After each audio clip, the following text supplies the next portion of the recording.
दर्शक बंधु आसतु जानिबा आजिर सुना दर केते रहिछि।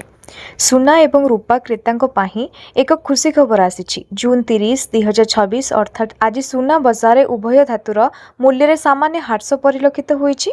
गत किछि दिन धरी बजार ह्रास परिलक्षित होइतिले मध्य आज सुना एवं रूपा उभय नरम देखा जाउतला। गोटे दिन रे सुनार मूल्य केते बदलिला।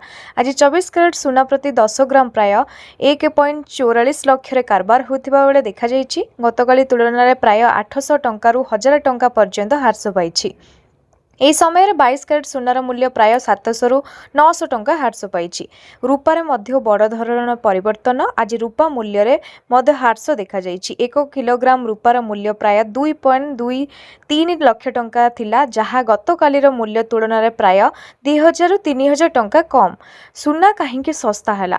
ବଜାର ବିଶେଷଜ୍ଞଙ୍କ ମତରେ ଡଲାର ମଜବୁତ ହୋଇଛି ଏବଂ ନିବେଶକମାନଙ୍କ ଲାଭ ବୁକିଂରେ ନିୟୋଜିତ ହୋଇଛନ୍ତି। ଆମେରିକାର ସୁଧ ହାର ସମ୍ପର୍କରେ ଚିନ୍ତା ଜାରି ରହିଛି। ଏହି କାରଣଗୁଡ଼ିକର ସୁନା ଏବଂ ରୂପା ମୂଲ୍ୟରେ ଚାପ ସୃଷ୍ଟି କରୁଛନ୍ତି। ଏବେ କିଣିବା କ'ଣ ଠିକ୍ ହେବ କି? ଯଦି ଆପଣ ବିବାହ ପାଇଁ କିମ୍ବା ଦୀର୍ଘକାଳୀନ ନିବେଶ ପାଇଁ ସୁନା କିଣିବାକୁ ଚାହୁଁଛନ୍ତି, ତେବେ ବିଶେଷଜ୍ଞଙ୍କ ମାନେ ଏହାକୁ ଏକ ଭଲ ସୁଯୋଗ ବୋଲି ବିବେଚନା କରୁଛନ୍ତି।